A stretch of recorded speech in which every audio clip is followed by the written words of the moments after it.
I'll just wait a minute or two and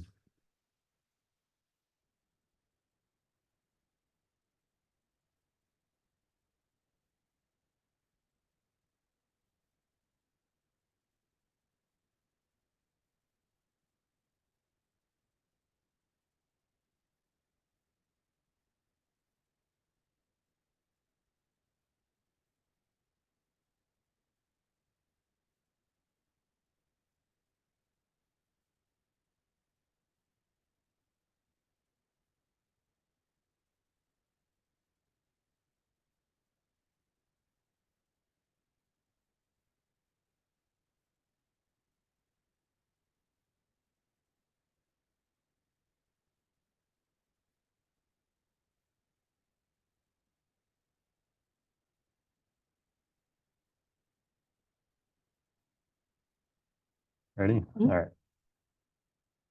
Well, welcome everyone. My name is Jim Jansen. I'm Anastasia Meyer. And welcome to our webinar today. We're doing a partnered up webinar between myself and Anastasia. Today's topic, we'll be taking a look at our spring release of the 2024 Farm Real Estate Report results. And this is an extension of our traditional landlord tenant cash rent meeting. And today's webinar is called So You've Inherited a Farm, So Now What? And as part of today's webinar, we'll be having a little bit more of a focus on farm succession and transition. But nonetheless, we'll be covering our basics on what's happened to farm real estate values, cash rental rates. Anastasia will be covering proper lease provisions, considerations for transition. Regardless of your age, having a plan when it comes to transition is very important. And we'll be fielding questions as we're going along. Today's webinar, you can see our contact information is provided up there. If you'd like to follow up with us, shoot us an email or give us a call. And also be aware that if you'd like to submit a question, there is a Q&A question feature to your Zoom browser that you're viewing this webinar on. Depending on who's speaking, the other person will be monitoring those questions and will periodically stop. And also, we intend to be fully done within 2.5. Real detailed question, send one to myself, send one to Anastasia, whoever you'd like to send it to, and we'll try to formulate a response accordingly. So with that, if you got questions, our media specialist, Ryan Evans, is helping us out today as well. And we'll go ahead and get started. Okay.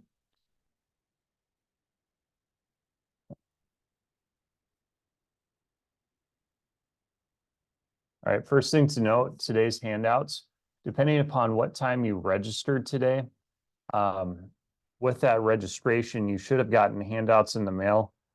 And if you did not, we'll be sending out our final mailing to everyone on our call today. If you provided an address with the actual physical handout, and with that handout, today's grant that we have noted up here from the North Central Extension Risk Management Education Center provided funding for that. And you'll also notice that there's a short evaluation with a return envelope with postage prepaid on that. The only charge for today's meeting is that we request that you please consider making out that survey. It helps us improve our program into the future, and it helps us with reporting. So please be aware that if you don't have the handouts, they will be coming in the mail. Just be aware that with the upcoming holiday that some of our staff helping out with that might have a day or two off over that period. And next, today's meeting sponsor is ZAG Land with Sam Zock out of Humphrey, Nebraska. Sam helped provide financial support to help with getting everything mailed out. We sent out several hundred mailers with everything in total. And if you'd like to reach out to Sam, I believe he had a handout he threw in with everything, given his support he helped out with. He has a variety of different services that he can provide related to land consulting. And the phone number or email address up there is his direct contact information. So if you're a company that works in this area and you'd like to sponsor a webinar in the future, reach out to one of us and we can see what we can work out with you. Brief overview for today. So the different topics we'll be talking on. As I mentioned before, we'll be taking a look at the 2024 Nebraska Farm Real Estate Report related to the land values. One of the questions I've gotten asked this about 5 times in the last week is, what is an appraisal and how do you find an appraiser? And how does that relate to farm succession? And Anastasia on starting on the third bullet point, will be taking a look at how do we own land, some of the basics of land ownership, and also how do you deal with family when it comes to things not going as they were planned to, whether that's succession or negotiating cash rents with someone that might be the on-farm heir, or negotiating with your siblings that maybe inherited that land that live in a non-rural area. Next, we'll talk about some of the basics on cash rents, goods lease provisions, how do we manage land, and then we'll pull everything together by giving a brief overview related to what does an estate plan look like and some of the basic considerations with that. So first thing, when we talk about what land is worth, we're talking about the market value of land. And related to the market value of land, the market value is a point in time. What you paid for your vehicle the day you bought it, that's an example of the market value. Related to the market value of the farm real estate report, we estimate the market value as of February 1st of the current year compared to February 1st of the prior year. And also on the topic of farm succession or transition, if you ever stand to give something to someone or inherit something from someone, please be aware that you have to estimate the market value of the day of someone's demise. So be aware of what that is, and we'll talk on some of the principles related to that. First thing, the university does an annual survey on farm real estate industry. We survey people that work in Nebraska farming, farm management, appraisers, bankers, other land industry consultants. Each year we do two different things. We do what is called the preliminary estimates, second sub-bullet or the second bullet point there. It gives a kind of a snapshot on land values and maybe more importantly, cash rents. And then we provide insight on what we call the final report that gives additional information beyond the preliminary estimates. Nebraska Farm Real Estate website provides the best snapshot on where you can find all the most recent information. If you prefer not to go online and you reside in Nebraska, you can always stop by your local extension office. Many of the extension offices have an office manager that can provide an update on the current Nebraska Farm Real Estate report or a printout on a few pages from there. So the Farm Real Estate website is cap.unl.edu/real estate. How we subdivide Nebraska is subdivided into 8 different regions. These 8 different regions are called either crop reporting districts or what we also call the agricultural statistic districts. With the ag statistic districts, the state of Nebraska with the 93 counties is subdivided into 8 different regions. Today's talk, we're going to be mainly focusing on the Northeast, East, and Southeast, and maybe to a lesser extent, parts of the Central and South, the major row crop growing areas. And just be aware, we're going to kind of start at the state level. We'll step down to the region. By the end of my section, when we're talking about farm level cash rents, we'll talk about a few different approaches on estimating cash rents for 2024. So first thing, market value of land across Nebraska. And you'll notice that today's slides are actually numbered. If you're following along, if you have the physical handout with you, we're on slide 9. And we won't cover each and every specific slide, but we will highlight the main ones to stay within our time frame that we have designated for today. So the first thing, the Nebraska all land ag land value. This is the estimated market value as of February 1st, 2024 compared to February 1st, 2023.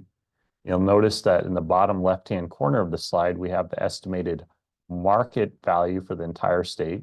Came in at about $4,015 an acre. It's up about 5%. Other areas of eastern Nebraska were in the kind of that low to single digits, maybe 6 or 7% in the north. But overall, the market value of land, the rate of growth, the change over time, it definitely has slowed compared to the last 2 years. Prior 2 years to this report, we were talking about rates of increase closer to 30% over the last 2 years. This past year, here for the February 1st, 2024, we're sitting at about 5%. What's guiding that farm real estate value? Well, in this slide here, we actually have a breakdown on the market value of land from 1979 to 2024 on the far right-hand side. And the survey has been going on since 1978. And we see the market value of land actually in blue. The blue value indicates the Nebraska all land ag land value. And then we have the marketing year average price of corn in red. And that red price is just what is average price of corn over time. We have that rated in dollars per bushel. The value of what we have relates to the value of what we're doing with it. So the value of what we have here on this slide is the value of land compared to the value of corn. And when looking between the two, you can see there's kind of that relationship. What happened a decade ago is somewhat similar to what happened here in the recent years.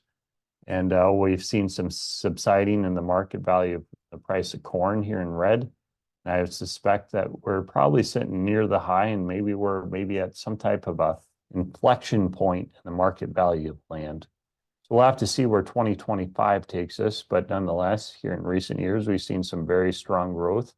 And this year, we've seen a little bit more of a moderation in that. The other thing that's guiding the market value of land has to do with what we call the Nebraska. We have the Nebraska average farmland value once again from 1979 to 2024 on the far right-hand side. But we also have the what we call the 10-year Treasury yield rate. Now, I'm not suggesting if you're looking at that right-hand axis, are we financing land at, let's say, 4%? No, we're not financing loans at 4%. But the Treasury yield rate, the government bonds, it does give us some degree of indication on what has happened to interest rates. And since the late 1970s, they just have been on a steady decline over time. But in recent years, we're finally seeing some degree of increase with concerns related to inflation. And there's an inverse relationship between the value of land relative to the interest rates. And what I mean by that is, as interest rates go up, we're trying to compete with inflation. Interest is a driving force behind businesses with respect to the expenses. Whether you're in the market to rent land and you have a line of credit, you have to borrow the money to make your annual rent payment or payments. Or if you're in the business of financing land and you need to get a loan, well, a higher interest rate, all else equal, unless profitability increases significantly, interest tends to weigh down on purchases over time. Purchases of cars, homes, land. And we haven't seen exceptionally high interest rates based on the things I'm seeing. 20 to 30-year ag land loans, you're probably talking in that the effective interest rate around, say, 7 to 8%, depending on your financial circumstances. But definitely with some of the very low interest rates where we had been at during COVID, things are definitely trending up a little bit. And with that being said, if you're trying to get a prediction on where land values are headed in 2025, keep an eye on farm profitability overall for the state, and also keep an eye on future long-term borrowing expenses. Okay.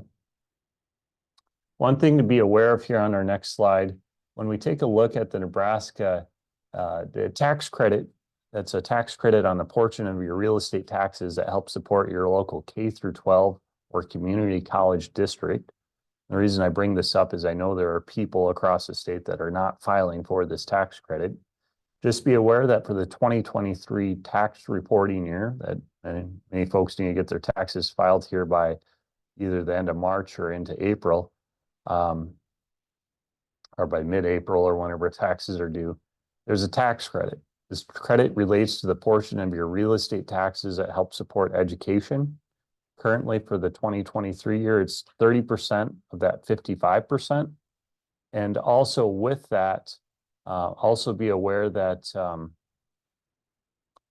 that with this tax credit, this is actively being debated in the unicameral right now. If you keep an eye on your local newspaper, the Lincoln or Omaha, Lincoln Star Journal or Omaha World Herald, there's active debate on how do we handle rising real estate taxes.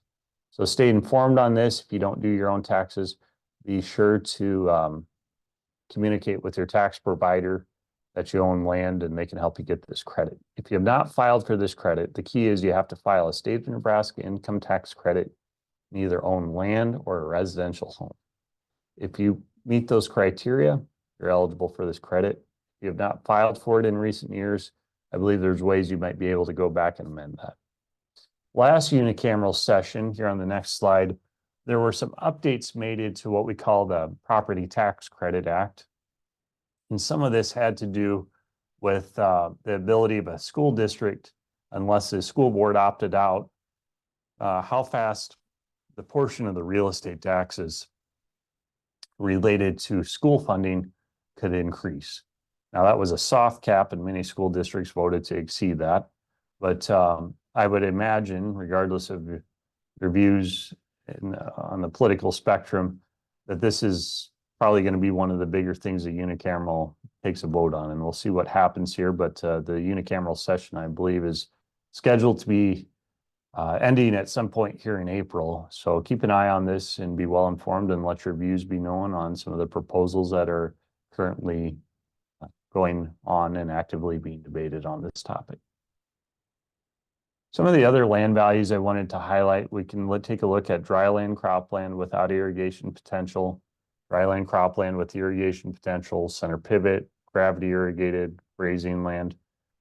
Just be aware that these are in your handouts, and we're on slide 14 right now. Dryland cropland without irrigation potential, you'll notice that the rate of increase overall for the state was up about 3%, a little bit lower of a rate of increase than what we've seen in previous years. And that would make sense just given some of the market dynamics we've seen related to the farm real estate industry. Some of the other major land classes, grazing land, related to grazing land, profitability, the expectation for livestock prices and cattle prices in the future here, a little bit higher than they've been in recent years. And some of that being said, we're seeing that being bid into some of the major market values for the different types of land that serve the cow-calf or grazing land industry. Okay. Another thing on the center pivot irrigated cropland, with the center pivot irrigated cropland, what we notice on here is there are different changes across the state. Northeast and East Nebraska came in at 5% and 6%, but the Southeast only came in at 2%. Southwest Nebraska was actually down. A little bit of a mixed response, but nonetheless, you can gain some insight on how the market value of land varies. And I think this is probably a natural reflex to maybe be seen, just given the situation we're seeing with the profitability on the cropping side. So just be aware the value of what we have relates to that profitability on what we intend to do with it. Some of the different factors, and I didn't have a chance to update this slide, but I will say for 2024, when you see our final report, I anticipate seeing current livestock prices, 1031 tax exchanges, purchases for farm expansion. Those are some of the major driving forces leading to a higher market value of land. Some of the things that are decreasing would be our current, some of the things weighing down on the farm real estate market would relate to some of the things on property taxes, future property tax policies, interest rates. Those would be some of the factors that might be possibly leading the market value of land maybe a little bit lower. Okay, so let's review what we've talked about. We've provided a brief overview on what is happening to the market value of land across Nebraska. The next piece we're going to step into is just briefly, what is an appraisal and what does it mean? Simply put, an appraisal, it's somebody's opinion on the market value of your asset. You take a look at the value of land, buildings, improvements. An appraisal, it takes a look at the current economic forces guiding the land. Are you living next to a major soybean biodiesel plant or a soybean crush facility or a ethanol plant? Do you have really good basis? It gains perspective on the classes of land, your type of soil, whatever you might have. And also it takes into account those improvements. Many times when it comes to farm inheritance, people have very fond memories on certain ag structures, you know, the old farmhouse or the barn. But a barn that was built 100 or 150 years ago may not have the value or utility that a current Morton building or a big steel frame building of some type would.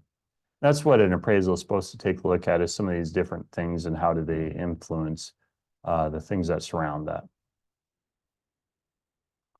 Okay, go to the next slide. And how much does an appraisal cost? What's that all look like? Well, it depends on the region of the state. Things that influence it include, one, you got to find a certified general appraiser. You have to find someone that's licensed to do that type of work. Where's the land located? Does it have any improvements? Is it a bare 80 or 160 acres? Or are you someone that has a property out in the sandhills? All those factors influence the cost. And these are just numbers that have been reported to me, probably vary depending on where you're at in the state. Sometimes we get the question here across the extension service, how do you find an appraiser? Well, appraisers have to be licensed or have a reciprocity license with another state. If you're an appraiser licensed in Nebraska, you can pull up in the appraiser.nebraska.gov website, brings up a map. You click one of the counties on the map. Let's say you click on Platte County. It'll bring up a list of all the appraisers that have a mailing address in that county. It's not to say they can't do work outside the county. It's just simply the people that have a mailing address in that county. When you bring up that list, you'll notice that they don't distinguish ag appraisers from commercial or residential. Be aware that when you contact a professional, it's just like if you contact a CPA or an attorney. Sometimes you have a general practice attorney or CPA. Other times you may have individuals that are specialized more in ag or commercial or whatever. So if you reach out to someone and they say, "No, I only do residential work," we'll ask them, "Hey, do you know anybody in the area that does ag land appraisals?" Ask for a referral. That's one way to find someone. Also, there's a professional website, the American Society of Farm Managers and Rural Appraisers. This is a professional real estate association of people that work in the land industry, primarily on the ag side. And if you go to the ASFMRA website, you can actually take a look at how do you find the contact information for someone there. That's another great resource. And on my slide that I have here, I think if I redid our presentation, I would say qualities of professionals that need to be part of your estate and transition team. These might include people like an attorney, a CPA, or other related financial professional, maybe an appraiser or someone else that works in the real estate industry. When you are soliciting the services of someone, I encourage you, first of all, you have to find someone that is competent. Are they licensed to perform this type of work in the state where you reside? And also, do they have an understanding of the unique dynamics of the local market or the industry that they're working in? Many people that are going through a farm transition, if someone passed away, emotions run high, and they frequently contact myself, Anastasia, they have questions for us. When your emotions running high, sometimes you don't keep all your thoughts sorted out. I encourage anyone and everyone, and I don't care about your age, if you're sorting through these things, I would encourage you to have a one-page document with you, whether you're going to call someone or email them or stop by and visit with them. The basic three questions you have to answer is, what do you have? Okay, so things like the legal description, number of acres, roughly where is it located? And then if you're dealing with an estate plan, the next question is, what do you have? Who do you want it to go to? And beyond who you want it to go to, what are your other concerns? I want to protect my land holding. I want it to be in, I want to keep it from, I want to protect it from, let's say, long-term care expenses. Well, depending on your attorney or whoever you're working with, they may recommend the use of, certain types of legal structures to maintain that. So keep your definition, the scope of your work, keep it simple. You don't want to waste this individual's time if you're looking for a bid for their services, and reach out to different individuals. Sometimes people are busy. I don't want to take any work on, or, hey, maybe I am willing to take it on. Just seek out recommendations, network, and that's a great way to find professionals to help you out. Okay. Oh. All right, we're going to have Anastasia get switched over here just briefly. So give us 1 second, and we will get sharing our screen with you folks. Yes, let me. Okay. So I want to talk to you guys about how your land is owned. How your land is owned is going to affect a multitude of different things. So is your land owned joint tenancy? This is common for couples. Is it owned joint tenancy with right of survivorship, or is it going to be tenants in common? And tenants in common is going to be very common for children to receive any land, houses, any other assets from their parents this way. What are the difference of the two? Well, joint tenancy, it's separate titling. The rights of survivorship means that survivor takes it all. The interest passes to the other individual immediately. No probate is needed. But how do you know that this is the option that you have? Well, your title has to say joint tenancy with ROS. Otherwise, it defaults it defaults to tenant in common. Joint tenancy assumes equal ownership. So everybody is going to own everything equally. You and your spouse each own your land, your house, your cars, whatever is joint tenancy 50-50. There's none of the saying, well, I worked on the farm for 40 years, so I get a higher share than my sibling. That's not how joint tenancy works. It's all 50-50 or split equally among however many people are involved.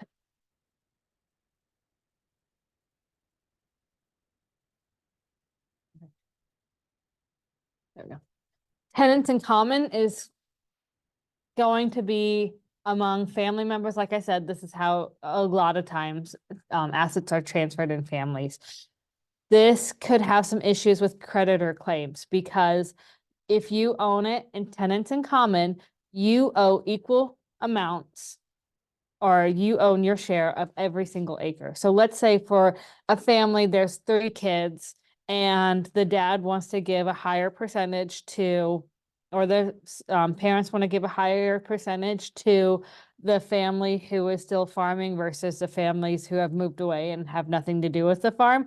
You can do that in tenants in common, but one person does not own 30 acres over here of the farm. Another sibling does not own 30 acres over here, and the other has a 40-acre plot over here. Tenants in common works on you own 1/3 or 30%, however it's broken down, of every single acre. So upon death, the interest passes to the heirs. You can have different divisions of ownership, whether that's 50-50, broken out into however you want it. But there's no, it's all owned equally. So if I were to own a piece of land like this, and let's say I had an issue with a creditor, and I couldn't pay my debt, that would become now everybody else's responsibility to either pay that off, or they could force the absolute right of partition to sell. Or if I wanted to sell and none of the other siblings did, I would still have absolute right of partition to sell and force a sale on everything, because I have that absolute right. So these are just some common things that we really want to bring up on how you're passing things down onto family. Is it tenant in common? Is it just be thinking of, why is this important? Because it dictates what you can do with the land. If you inherit land, tenant in common with your family, do you want to buy their interest? Do you want to force a sale? Or do you want to roll the dice and just hope for the best? Hopefully it's not that third option. That third option is going to lead to assumptions, which leads to some family friction amongst each other. Both of these options have the shared commonalities of it needs to be a joint decision of what happens to that ground. Everybody needs to work together or should work together. Like I said earlier, if one sibling or one partner decides not to pay their taxes, it falls on everybody else. If one person gets into serious legal trouble, it could force a sale for everything. And what happens if one sibling is farming the ground? Well, then you guys need to come together as partners and decide what's going to be fair for that person who is farming the ground. But one thing we really want to emphasize is as land keeps on getting passed down and people are getting more and more removed from the farm, it's important to note that if you receive ground, there most likely, or there probably might be some liens against it. So be conscientious or just be aware that yes, you might get some ground, but you also might inherit some liens as well. So communication is probably the biggest thing that Jim and I get asked about. We always want to encourage open communication with landlords, tenants, families. It could really ease a lot of struggles amongst individuals. So you inherited a piece of ground, and now what? Well, before hopefully you inherit, hopefully there was conversations happening in advance that said, you know, what people wanted to do or who was in, who was out. So what does that process need to look like? Well, the first question that you guys need to ask yourself is, when everything is said and done, what's your goal? Is your goal to be together as a family on the holidays? If that is your goal, make sure everybody has that same goal and get it out in the open, get them to make that commitment. Because a lot of times there's assumptions that that is the goal, but greed takes over and greed will tear a family apart. So who participates in that discussion? Invite the kids. Invite the kid that maybe moved halfway across the country, but that person still needs to have the option to give any input in. Do you invite the in-laws? I say yes. And that's because a lot of times the people who, the kids, the parents who have the land, they have that strong emotional attachment to the land. And so sometimes they often overlook some certain things. But those in-laws are the ones that ask the great questions that a lot of times everybody else isn't thinking of. Who also participates in that discussion? Well, if you have grandkids and they're mature enough, ask them. Put all the options on the table. Is there a sibling that moved away but is farming? And maybe they want to have a 1031 transfer. So maybe they just want to sell immediately to a sibling, or maybe there is somebody who doesn't want any land to deal with. They just want cash. Maybe there is a grandkid that really just wants grandma's cinnamon roll dish because they had memories making cinnamon rolls or having grandma cinnamon rolls. Don't throw it away. Don't just get those things out in the open, because when we assume, that's when the friction among families occur. And does anybody want to farm? You inherited this piece of ground, but does anybody actually want to farm? So sit down, have that family meeting. When do you have it? Preferably not on holidays, not around grandma's kitchen table. Schedule a certain time just to talk about this so that you're not sidetracked about, you know, what else is going on in the family. Try to be very deliberate when you sit down that this is where you're going to talk about, and you're not going to get sidetracked. It's probably going to take more than one meeting. Take notes, record the conversation. You can turn on a feature in some different word applications that can dictate, and artificial intelligence will type down everything that you said. But be accountable and be sure to include everybody in the family. So what are we going to talk about is be aware of those sweetheart deals. What is a sweetheart deals? Well, for example, we always like to cover the story.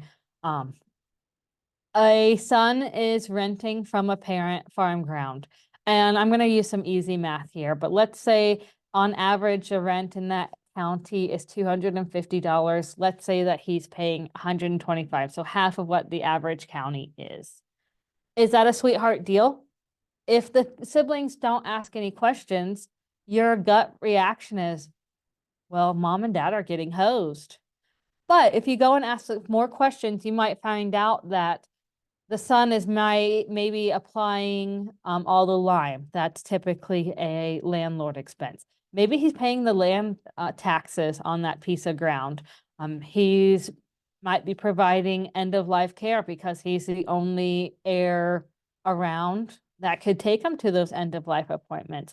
Get both sides of the story. We want to have open communication so that when these tough subjects arise, we have the trust among the different parties that we can have these, and we're not automatically jumping to the worst case scenarios.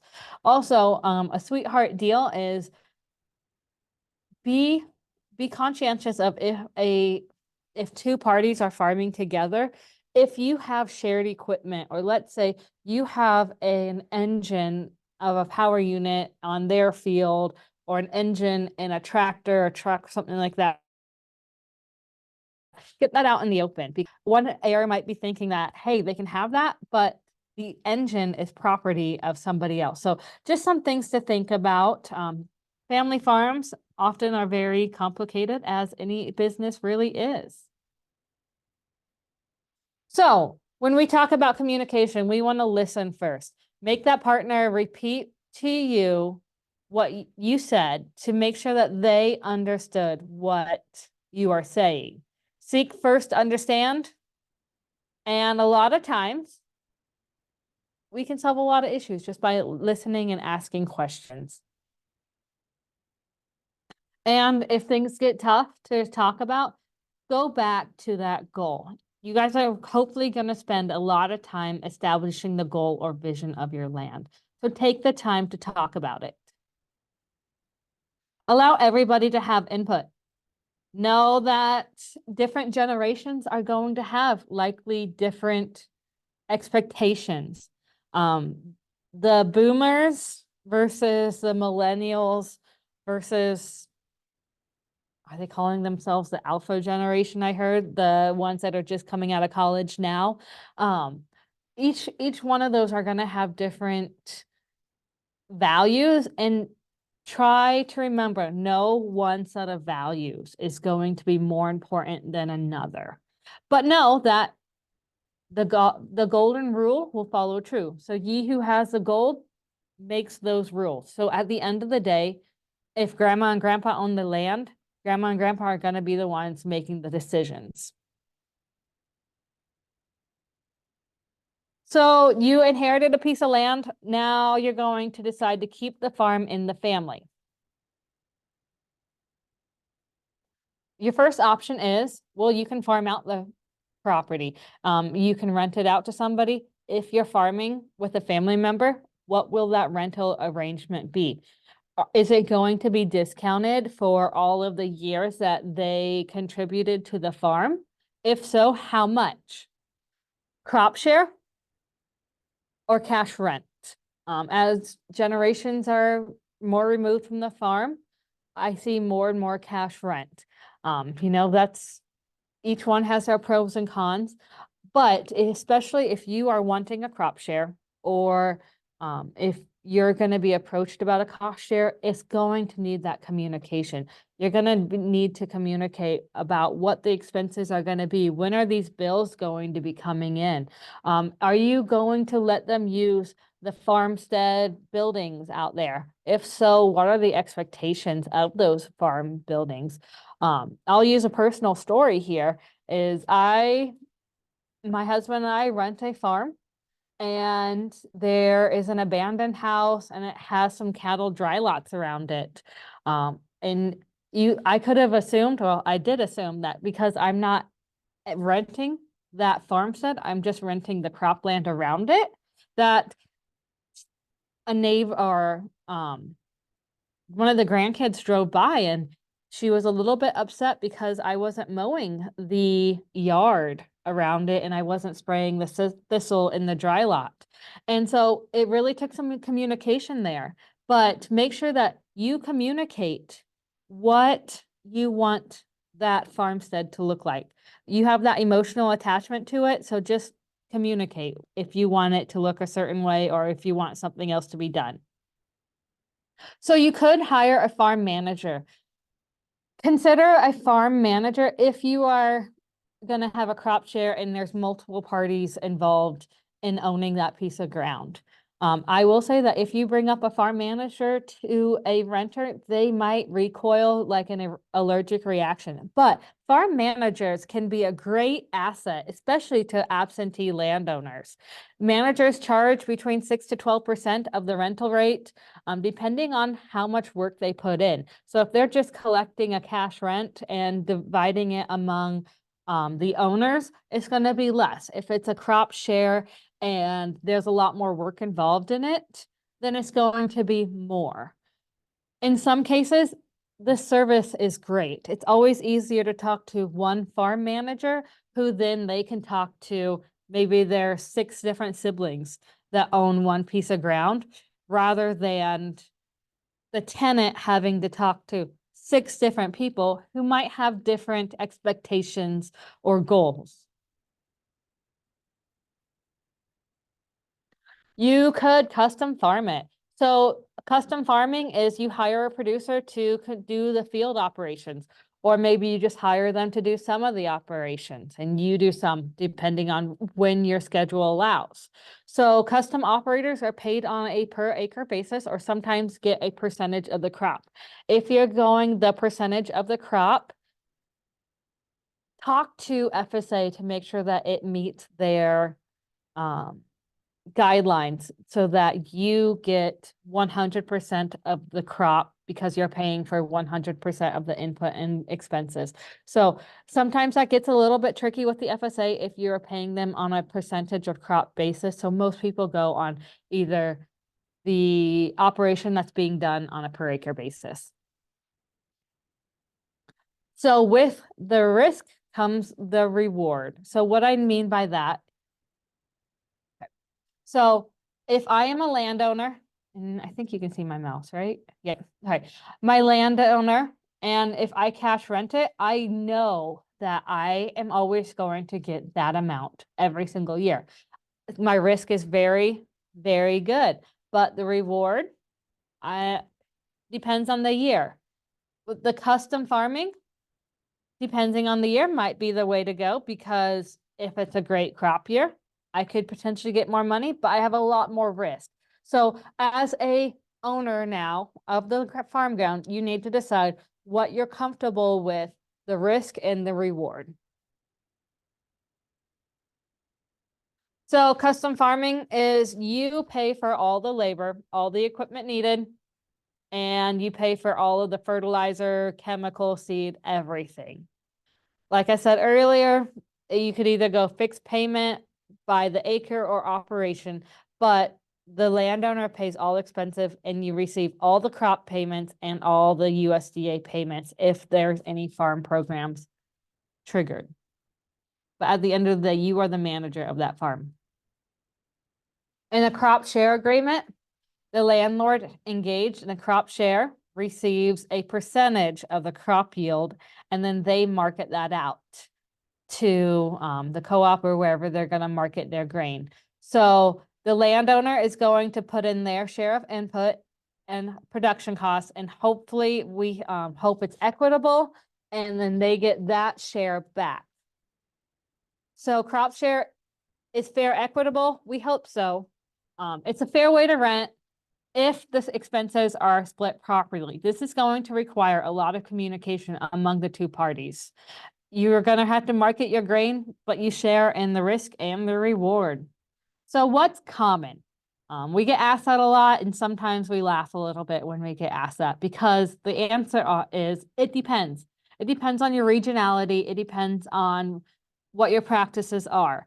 So most common are 40, 60-40, 50-50, or 1/3, 2/3. So with the smaller amount going to the landowner. So for irrigated eastern parts of central Nebraska, it's generally a 50-50 split. In non-irrigated in southeast, south central, southwest, a 60-40 split. In the panhandle, maybe it's 1/3, 2/3. As the rain decreases and yield potential decreases, the tenant is going to get more of the crop and the landlord is going to get less. But it really just depends on where the crop is, what neighborhood it's in, and the expenses that you guys contribute. So our goal is that both parties receive their share. Jim put in this law and order balance. And so we just like to say that hopefully the landlord and the tenant are equally putting in inputs and they're equally getting out their amount of inputs in crop yield. If you're going to purchase crop insurance payment, that's going to be on your own if you have a crop share. And if any disaster payments are going to be triggered, then you will get your share as well as the landowner.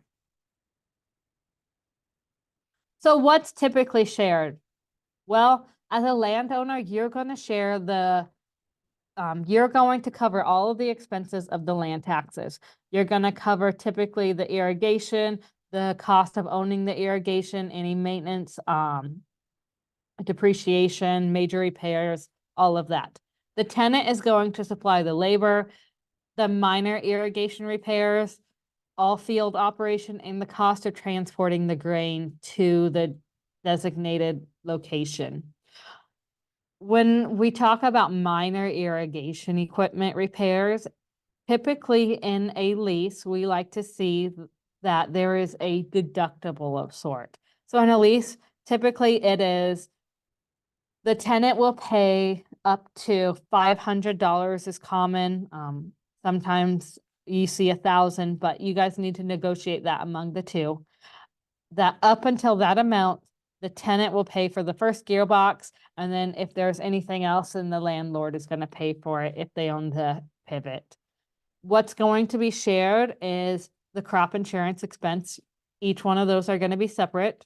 You're going to share the cost of fertilizer, insecticide, fungicide, and herbicide, as well as the energy for irrigation. So my general rule of thumb is if it is a crop yield increasing input, then that is a shared expense.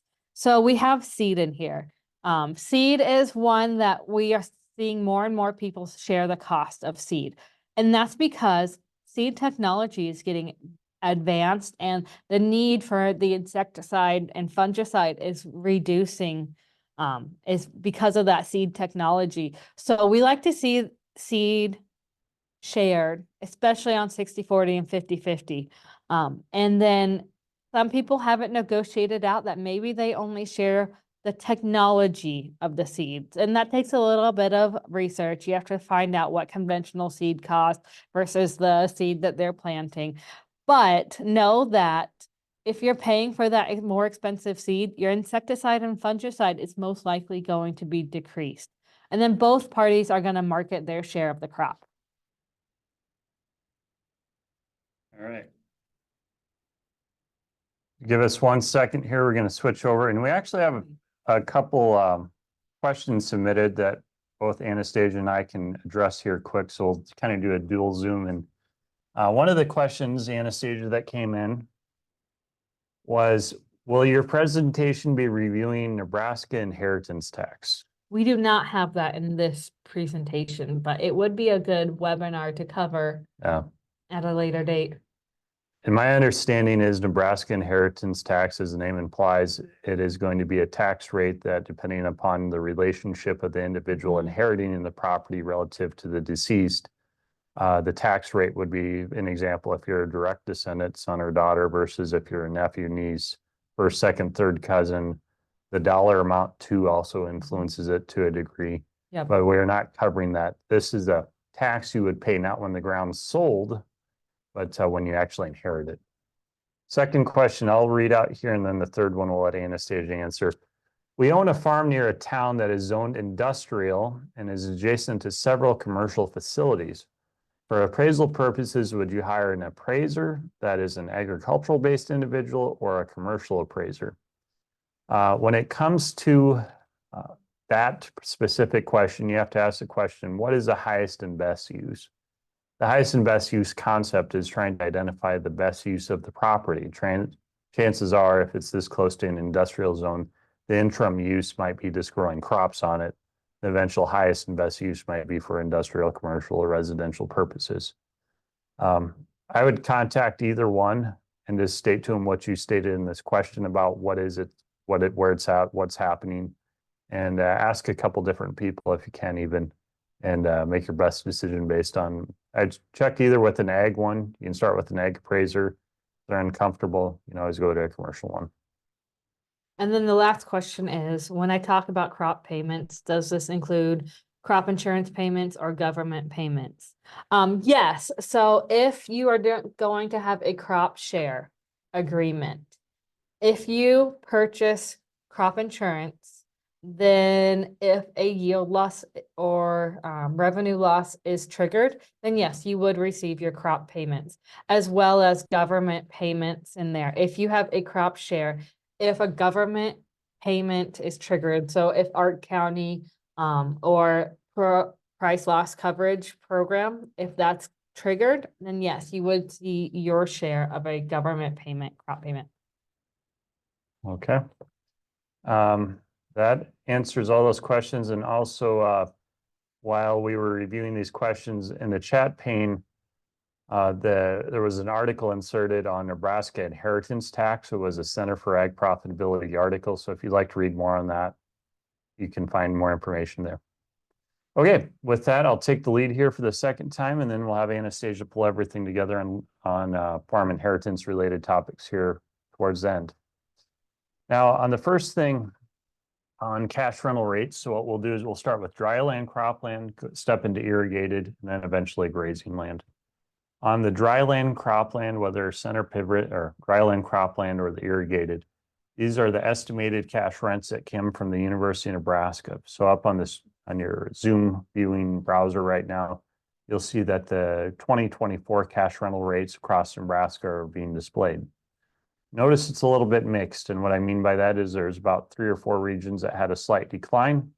There were 2 or 3 regions or 4 regions that had a slight increase as well. With that being said, you can see these changes across the state. I mentioned before some of the drivers, probably the biggest one on the cropland side being the current state of cash rents are probably tied to current crop prices, crop profitability. Those are some of the bigger driving forces. And in addition to the average, we have the breakdown of what we call HAL. HAL stands for the average of the high grade, average of the low grade, and the overall average. The high grade and low grade, really what those represent are the upper third and lower third of cash rents. They are not specifically tied to a certain yield or soil type or slope of the ground or particular location. These responses are for the entire region, which many folks that are familiar with different regions of the state, you can probably point out counties on a map that, you know, hey, this county has really nice ground or it has a lot of livestock in it, and this one's a little bit rougher, a little bit sandier.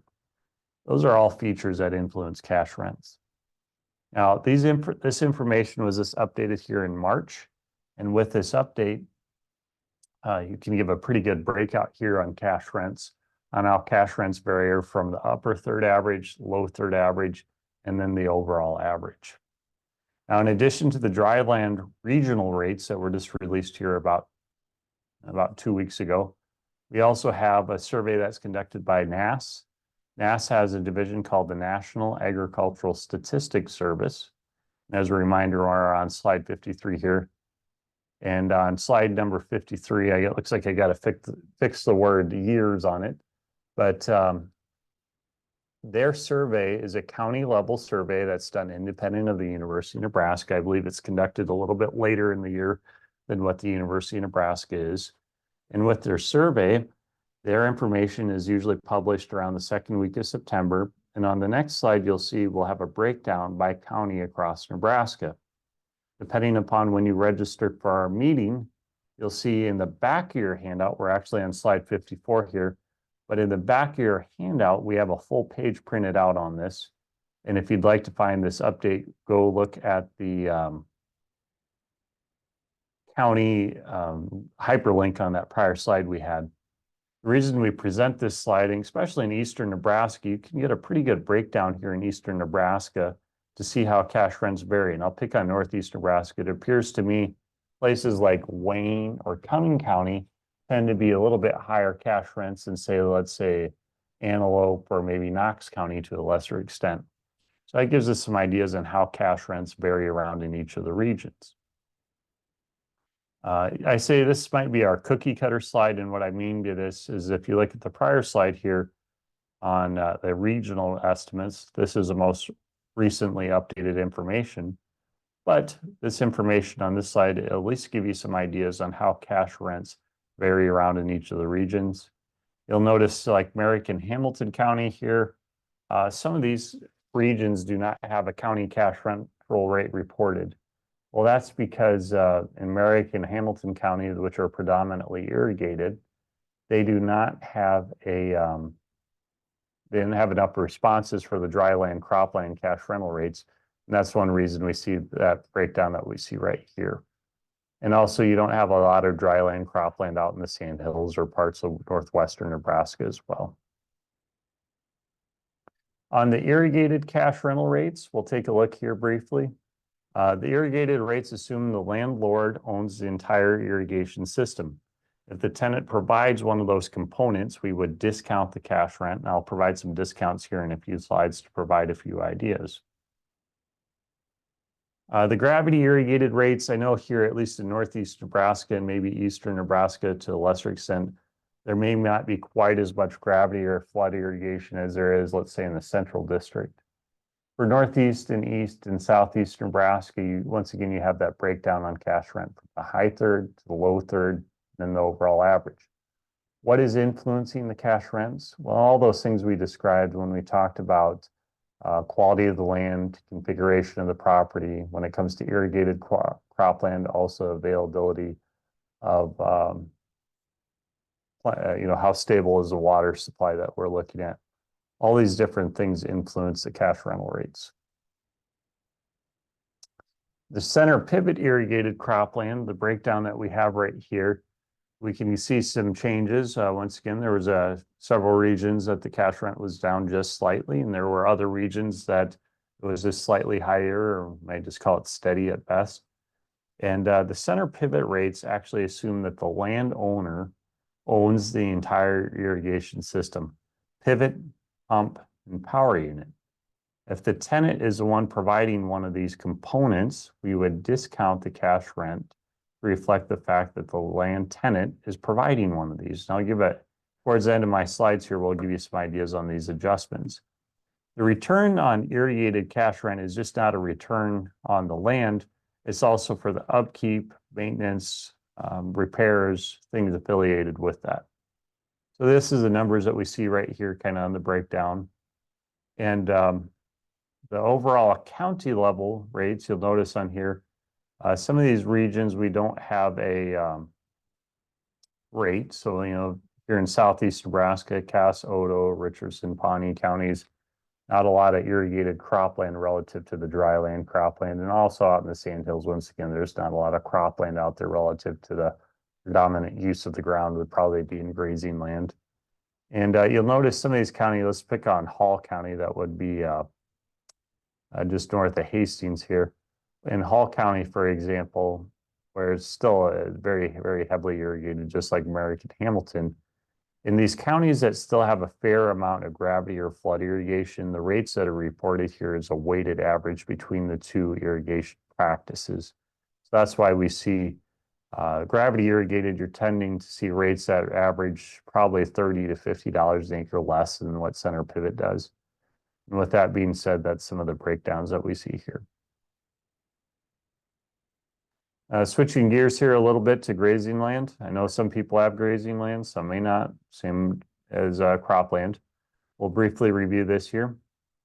The pasture per acre rental rates. So this is for the traditional 5-month grazing season, the per acre rate, which obviously you need to account for the stocking density out in this area of Nebraska. We can see the breakdown here across the state from $16 to all the way up to 75, 65, and 61 here in the east. And this is here to give us some ideas on how do the cash rents vary around in the different regions of the state. And we also have the breakdown here from 98 to 56 in the northeast to 73 to 45 in the southeast. This is probably a good time to mention this, and I should have mentioned this on the irrigated. When it comes to improvements on irrigation equipment, when it comes to grazing land, so we have fences, watering sources, things like this, the typical question that comes up is who is responsible for the upkeep and maintenance of improvements affiliated with land? I would tell you that, and I think Anastasia agrees on this point, that we tend to be renting properties with the assumption that the landlord has the fences or the irrigation, it's in good shape. If you're renting a property that has severe issues to begin with, if the tenant's willing to provide work or upkeep on these things, we need to account for this in the cash rent. So this is some of the things to keep in mind when negotiating this. Who's responsible for maintaining it? Well, at the end of the day, if the landowner owns an improvement, it is their improvement. But are you renting a pasture that truly is fairly well maintained, kept up to date, or are you renting something that it kind of needs some work? So just be aware of these things and the impact they have on cash rental rates across the state. The pasture per acre rental rates, this is for the use once again by the USDA.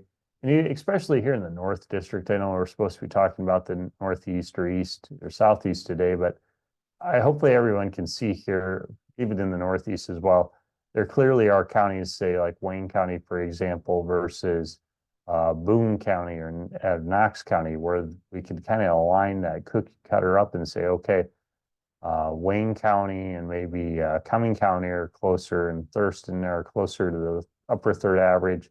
Knox County and Antelope are probably closer to the low third average. Maybe Cedar County comes in with Dixon and Dakota closer to the overall average. So think about how do these cash rents vary around in the particular area someone might be working in. The other commonly reported cash rental rate comes from our cow-calf pair rental rates. One cow, one calf for 1 month during the summer grazing season.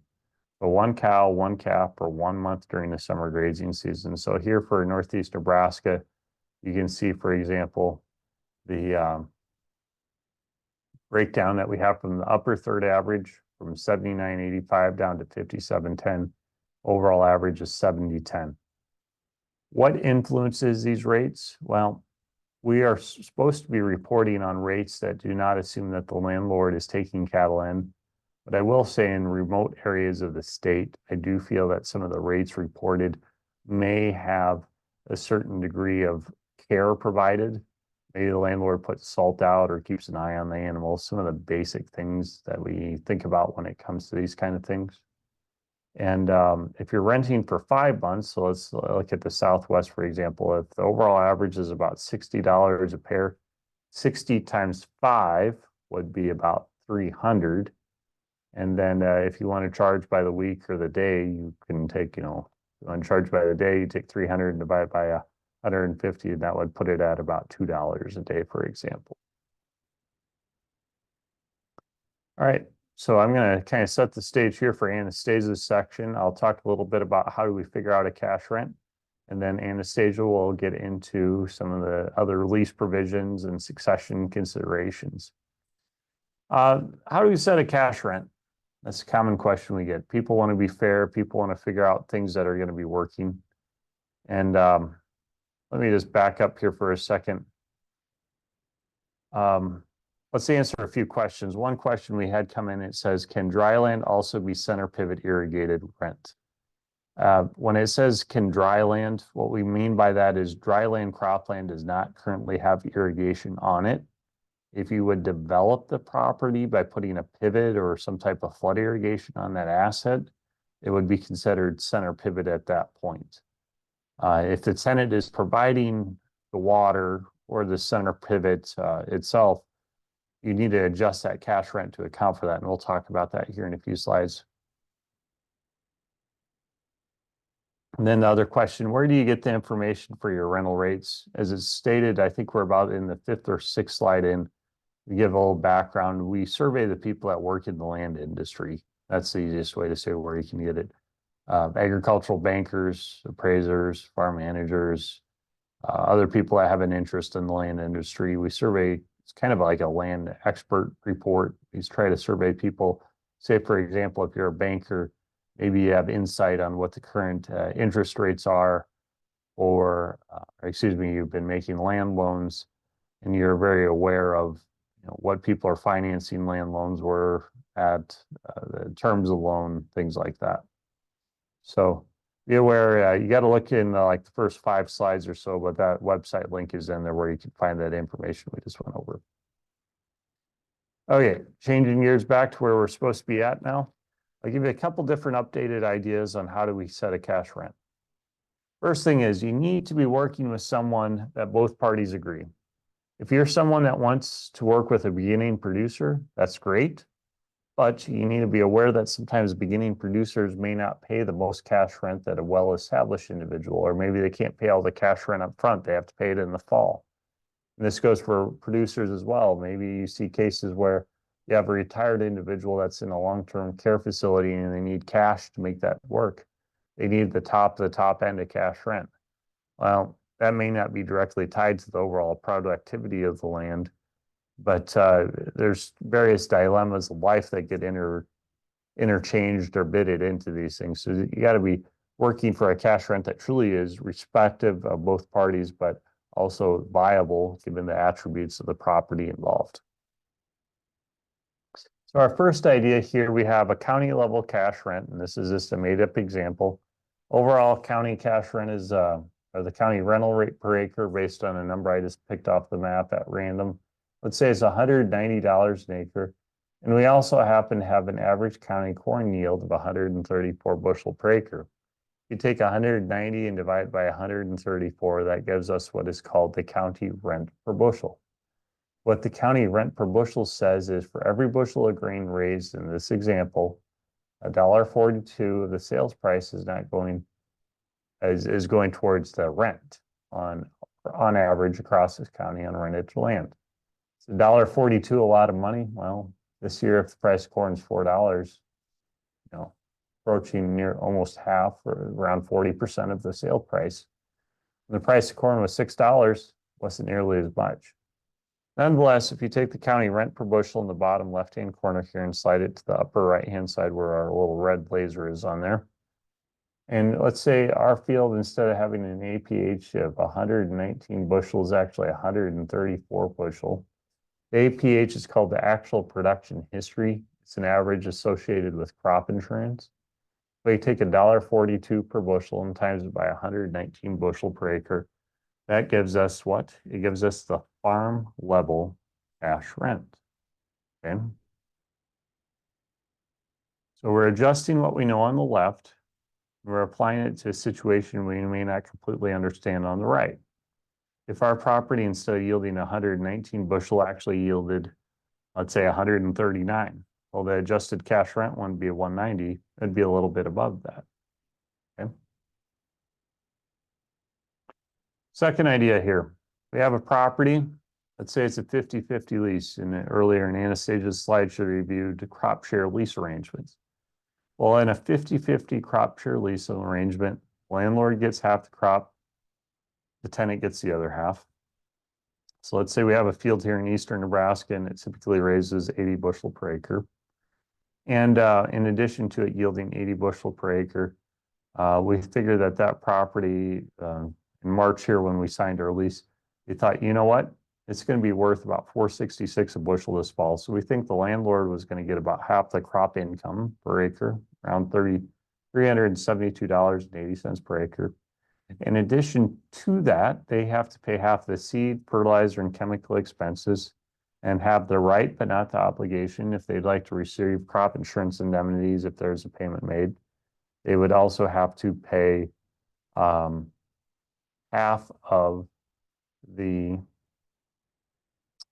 their proportion, their share of the crop insurance payment. So the difference between the landlord's share of the income minus their share of the expenses, what that gives us is an indication on what that landlord may potentially make per acre, okay? So we go through the example here and you start looking here and it's like, well, we get to July, things aren't nearly as good as we hoped for. And then we get to November and prices are back, or things aren't nearly as good as we had hoped for because chances are the yield would probably be down a little bit if it was $5 corn. But let's just say we hold the yield steady and the cash rent should actually be higher. And in this case, the cash rent should actually be lower because the price of corn backs down. We truly need to be focusing on finding a cash rent that works for both parties involved. Okay. All right, so that's the breakdown on that. And one other example I'd like to give is cash equivalent from hay shares. So as in the prior slide, we asked the question, hey, what would somebody be willing to pay for cash rent? They'd probably be willing to pay for a cash rent that would be commensurate of what roughly the landlord would stand to make per acre, the cash equivalent from share. So in this example, we have a case where the landlord, the tenant can do a 1/3, 2/3 split or a 50-50 split. And in addition to that, it just so happens they spent $70 an acre. Say they put some fertilizer down, maybe the fertilizer with some chemicals or something, who knows. And under this case, the landlord's paying half the seed, fertilizer, or chemical expenses. So if this field produced 1.5 tons per acre, and I put a pretty hefty number on there, but let's say it's some really nice clean grass hay, good enough for horses even. If that's the case, the difference between the two of these, you're asking the question, okay, if I buy out the landlord's share of the hay, they don't want to own the hay, they don't have livestock, but if the tenant buys out the landlord's share of the hay, this is one way to figure out the cash rent. And I have a little question I want to answer here quick. Where can you find the APH by county? So that's getting back to this example here. The APH is called the actual production history. It's an average associated with a specific field related to federally subsidized crop insurance. The county yield, the best place I could think of that you might ask is talk to a crop insurance agent. USDA used to report county level yields by irrigated and dryland practices. I think that information is a little bit more limited now than it's been in the past. So I would suggest you talk to a crop insurance agent. I think that might be the best place. And the other question that commonly comes up, can we force the tenant to provide a copy of the actual corn yield or soybean yield or whatever is being raised? There can be a provision placed in the lease that the tenant must provide a copy of, let's say, the crop insurance yield that was submitted to the crop insurance agent. Yes, you can request that. Now, the tenant has to agree to that if they're going to sign the lease. But going back in time, whatever has happened in a prior lease has happened in a prior lease, and unless you specifically request it, you can't get it. Okay. So that pulls together those ideas. Cash equivalent from crop share, cash equivalent from hay share. We're using a portion of the crop. We're looking at it as a share. The tenant's buying out the landlord's share, especially on the hay. You're making that into a cash rental rate. If you know what the value of the land is, every piece of land is an investment. It's got a return, positive, negative, somewhere in between that. You know what the current market value is. So if you take the market value of the asset times the rate of return, that gives us the estimated rental rate per acre. Okay. So this gives us a breakdown right here on some of the different things. I'll just say the rate of return on land is actually fairly low. It tends to be around 2% on dry land, cropland, and maybe closer to 3 on irrigated with a higher rapidly appreciating market value of land. So you can't use 20,000 an acre and expect to get a 3% return. That just doesn't work. It's somewhat limited in terms of the scope of return. That is it very risky? Well, traditionally speaking, once land is paid for, you don't overfeed it. You don't can't kill it. You can lose it to a bank if you have money borrowed on it, but traditionally speaking, it's a fairly stable investment. When we talk about return on investment, every investment has a return. With that return being said, we can take a look. I believe it's table 5 in the Nebraska Farm Real Estate Report. We have what is called the capitalization rates or the rate of returns. So take a look at that. So that's been a brief review of what's happening to cash rental rates, some of the different ideas on calculating it. And I'll pull together everything here with a few trends on leases I'd like to share with everyone. First of all, people typically like to ask the question, what is the most common type of lease arrangement across Nebraska? In our 2022 survey, we actually looked at this, and you can see we break the state down to west, central, and east, and you can see the cash rents are in red. What we tend to see is we tend to have more cash rental rates in the eastern part of Nebraska, and in blue, that's the crop share. We tend to have more crop shares, especially in the northwest or southwest, in western Nebraska. Why is that? Well, probably is tied a little bit to how risky, how consistently it rains, hails, things like that in those areas of the state. Who's responsible for maintaining the irrigation system? We actually took a look at this as part of our survey. About half the time it's the landlord and tenant. A third of the time it's just the tenant. The remainder of the time it's the landlord or someone else. How much do you discount the cash rent when the tenant provides the pivot? That's a common question we get asked. About half the time it gets discounted between 26 to 50. And then about a third of the time, 10 to 25. And my casual observation would say somewhere around that 35 to 45 seems to be a pretty common discount. So once again, you have an irrigated cash rent, say it's $350 an acre. Tenant provides a pivot. Do you agree? You know what? We're going to take $45 an acre off. If the irrigated cash rent was $350 minus 45, the effective cash rent would be $305 because the landlord doesn't have to pay the insurance on the pivot, the upkeep, repairs, things that go with it in that regard.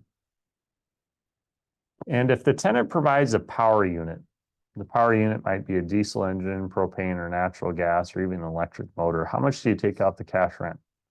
Well, about a third of the time you take off 1 to 9. The other third of the time you take off about 10 to 20. That's a fairly common discount to see. Okay, I think I've gotten kind of towards my section here, and it will have the next starting point with Anastasia, and she will be sharing on proper lease provisions. So just give us a second here, and we'll switch over to her to kind of pull everything together.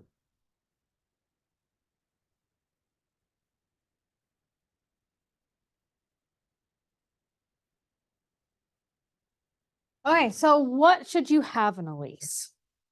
Well, as inputs are higher and crop prices are lower, one thing we start to worry about is mining of the soil. So phosphorus is a rather pricey fertilizer, and maybe you consider a minimum to be left in the soil at the end of a lease.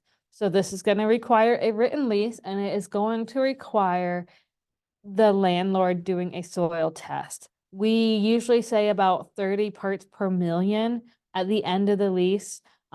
It protects, there can be a maximum, like too much phosphorus is not always a good thing. So if you're gonna apply manure, limit that to 1 time a year.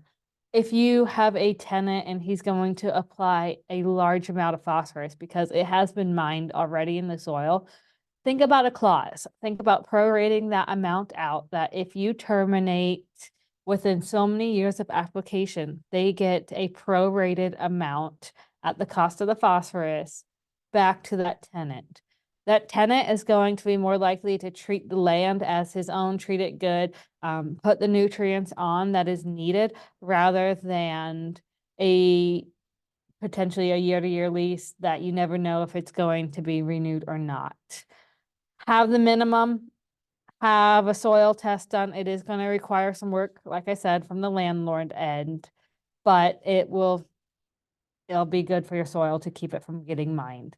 Now, lime is typically going to be a landlord expense because that lime stays with the soil.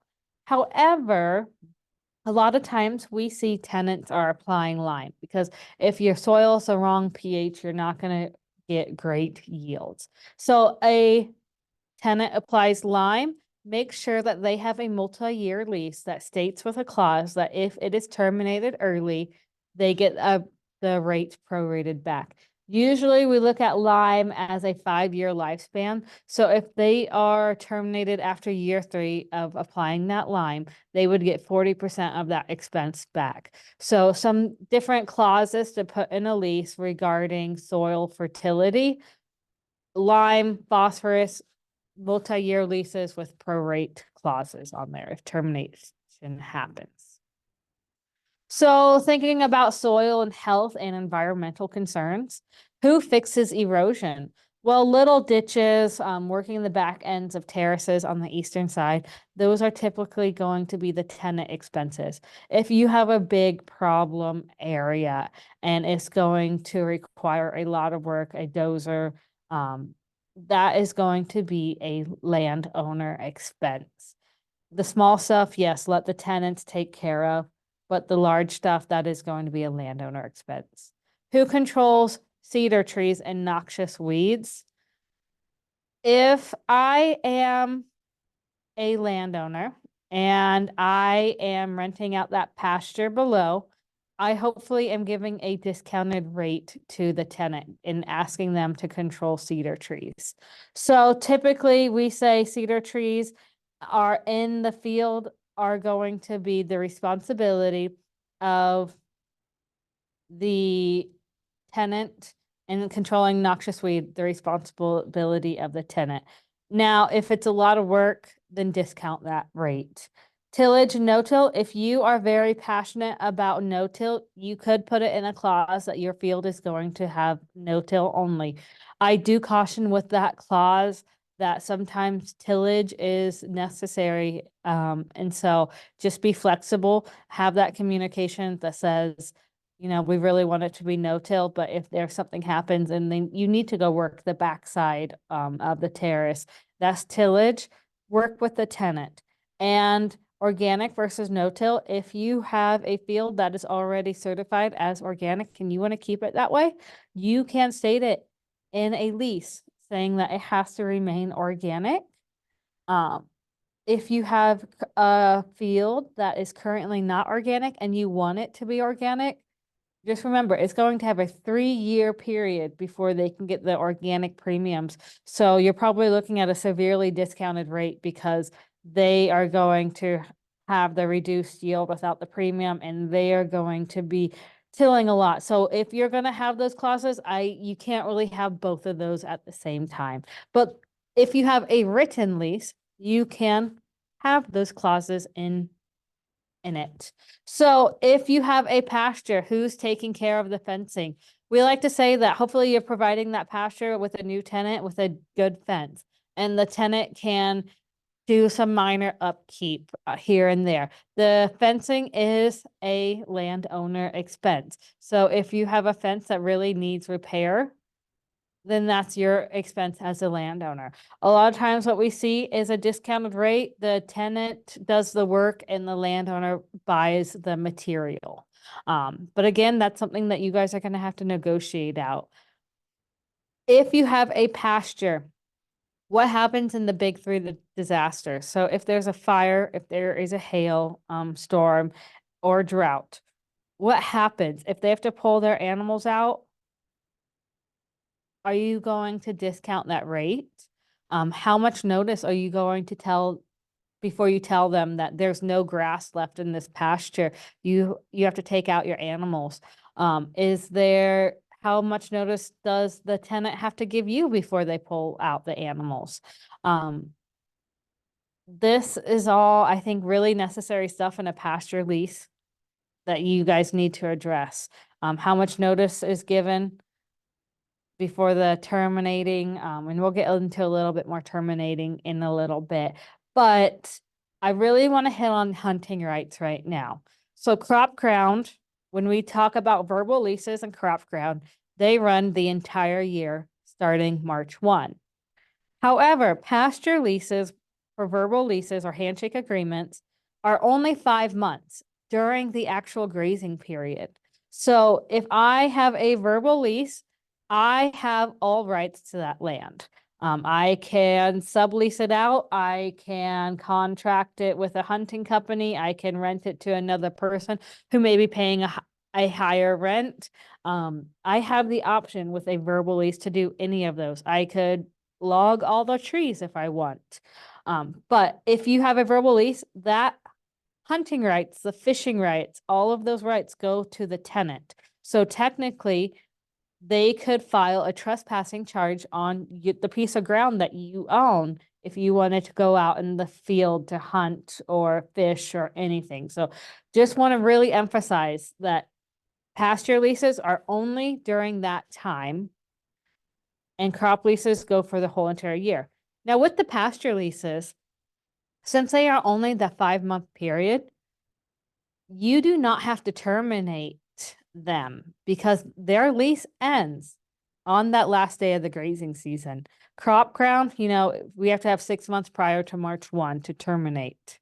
But pasture does not. So if you're only a rifle deer hunter, you don't have to retain the rights to hunt in a regular pasture lease. But if you want to go fish, you do have to retain those rights to hunt.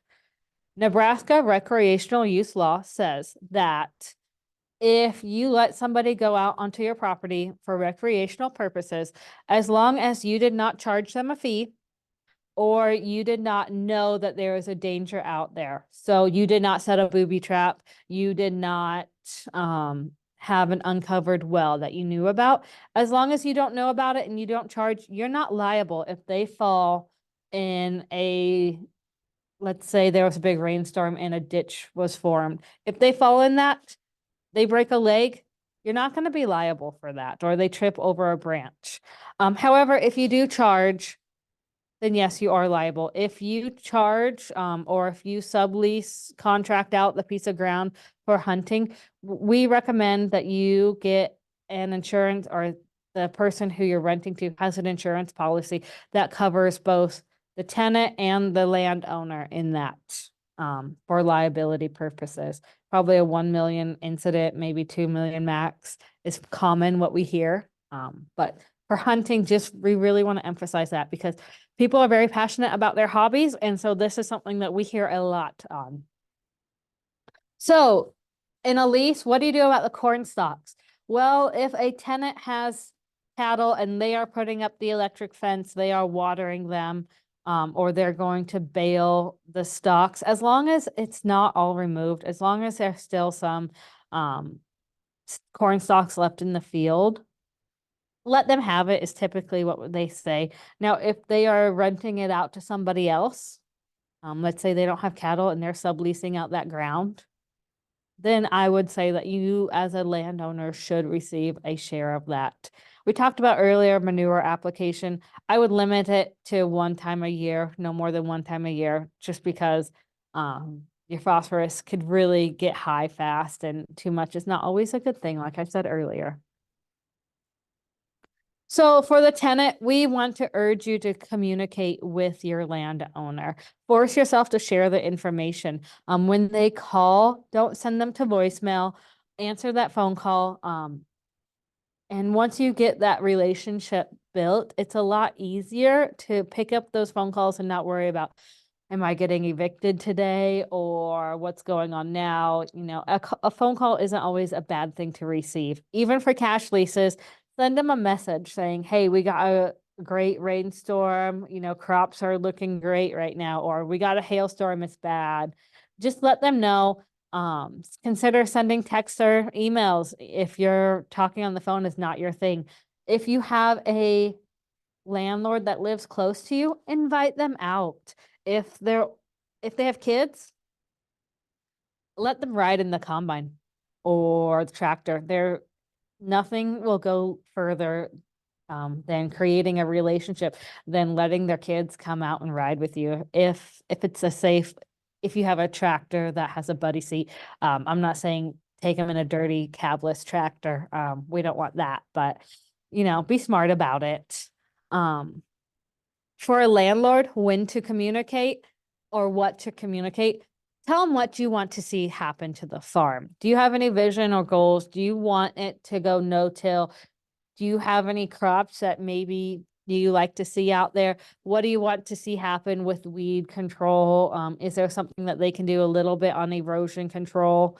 Like I said earlier, what's a non-crop acre management? So are they expected to spray that dry lot that's adjacent to the crop field that they're renting, or pasture that they're renting? And are they expected to use the farmstead, or can they use the shed that's out there? We'll talk about renting a sheds at towards the end. I have a question right now. If a tenant is subleasing stocks to pasture, what share should the landlord receive?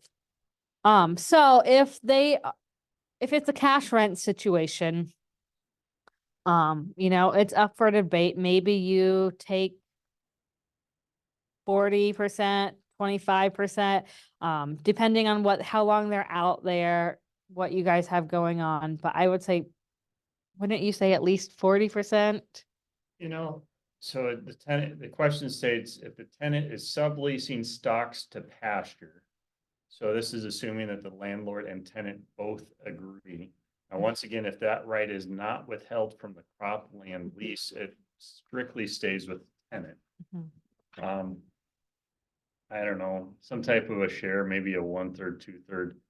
Typically, the reason why tenants raise corn stalks is if they're paying a very handsome cash rent to begin with, they're trying to make it cash flow, and they're looking for any way at all possible to make money off the ground. And then there also are cases where irrigated center pivot ground, there's just a lot of crop residue out there, especially if it's no-till. They're just looking for a way to maybe reduce some of that. I don't know if I've ever seen a specific share. I would tend to probably say a lower share goes to the landlord if the tenant's the one setting up the temporary fencing, providing the water, whatever. Yeah.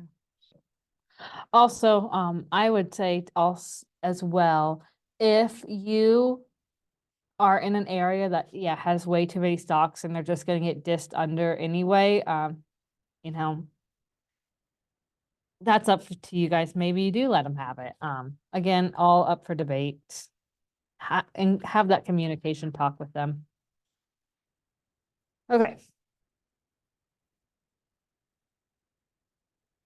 So communication needs to happen more than just when the lease is due, or hey, it should happen more than I'm writing a check. How much does this need to be for? Have it happen multiple times throughout the year. Invite them out. Have them, maybe walk the fields with you. They have that deep emotional connection to that land likely, so invite them out. They would love it. It goes a long ways to having that communication and having a cohesive relationship among the tenant and the landowner. If you are a landowner, just maybe you communicate with your tenant that, hey, I really want to be updated just because, this is my land, this is my legacy. Have that talk with your tenant, and then maybe if they send people to voicemail, I know it's always talked about how the younger generation sends everybody to voicemail, but maybe then you'll get sent to voicemail less. All right, so one thing to consider as well is, how is that tenant helping you? Are they maintaining waterways, terraces? Are they providing services to the landlord that's typically covered by a landlord and should be a landlord expense? Are they maintaining those fences? Are they controlling the noxious weeds? Yes, we say in a pasture, typically it's the tenant expense to control noxious weeds, but at the end of the day, if the tenant's not controlling thistles or any other noxious weeds, it's going to be the landowner who's going to receive that nasty letter from the county. If they are helping maintain the irrigation system beyond the deductible, you need to have that reflected in the rental agreement. So maybe it's a lower cash rent. Maybe it's shares are broken out differently. But be conscientious of that. A lot of times we see tenants go and plow the snow or open up roads to landowners. And that's one way that tenants could help you too. Or maybe they do a check-in on a parent if the kids are living nowhere near. That's all needs to be reflected because it's appreciated and useful. So we really want to urge people to have written leases. Oh, sorry about that. We really want to urge people because as more and more people are getting removed from the farm, handshake agreements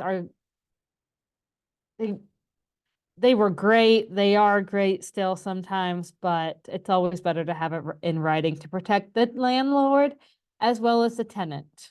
So if it's a verbal lease and that, in Nebraska, verbal leases for cropland has to be notified by September 1.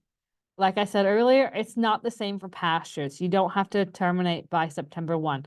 I will say for termination of pastures, it is always a good idea just to let them know that, hey, we're going a different route, or maybe I'm getting cattle and I'm not renting out my pasture to you, whatever it is, just let them know. Hopefully that communication is good, that you feel like you can let them know. What to have in a lease, a start date and an end. Sure, I understand. What to have in a lease, a start date and an end date of that lease.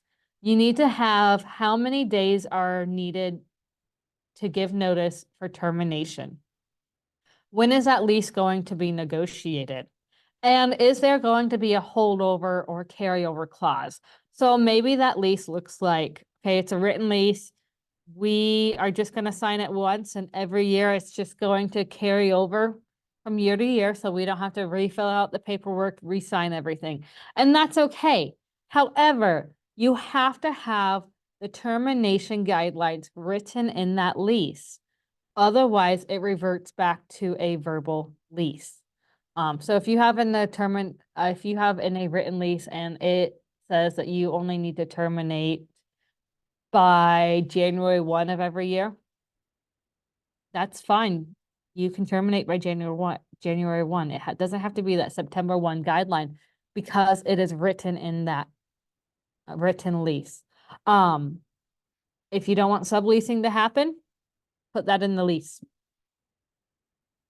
So we were asked the questions earlier about where to find guidelines on renting a farm building. And this website right here is a wealth of knowledge, aglease101.org. And I think Ryan's going to drop that in the chat there so you guys can have it. But you're going to go ahead and click on this document library. And on the left, we have lease publications. You'll see here that we have a rental agreement for farm buildings and livestock. So this is how to calculate how to get a rental rate for your farm building, as well as a farm building survey rental rate. So this is from a survey, and it breaks it into how old the building is, does it have a concrete floor or a dirt floor? And it goes by square footage of the building. So you can have an idea of what to charge. Now, I will say, we always like to say these numbers are ideas of where to start, and then you can adjust them accordingly. On the right-hand side, we have lease forms. So these are form fillable PDFs. You can download them onto your computer, save them. And then every year, if you just want to update the date and update the rental rate, it's a quick, easy, fast process. I would say if you are going to sign a multi-year lease or write a multi-year lease, you have a clause in there that states that you're going to reevaluate every single year. Maybe you wait until Jim publishes his preliminary data and adjust your rental rate accordingly. Whatever you guys decide upon, that's fine. But these are great starts of what to have on your lease. We talked about a little bit of hunting liability. The landowner should have liability on the land. And then the operator should have liability insurance as well for their farm. And how much is just, well, how much do you have to protect? If you were to be sued for something, how much do you have to protect? And that's probably generally what your liability coverage should be. So I'll check the question fast. Do you have anything? What is dry land stock rent? Do Yes, we, so sorry, Jim is unmuting right now. on cash rental rates for corn stalks across Nebraska, there's some county level cash rent surveys that have been done. Based on our call volume that we've been getting on the farm management side, I would say there's two ways to rent. You can either rent by the acre or by the head per day. By the head per day, I've seen anything from free to $1 a head per day. The higher rental rates tend to be those that have a fence around the property, a water source, or the ability to get water out of like an irrigation well so you don't have to haul it. On a per acre basis, I've seen anything from free or zero all the way up to $20-25 an acre. The big thing is how much if you have an irrigated field versus a dryland field that was a poor yielding field, for example.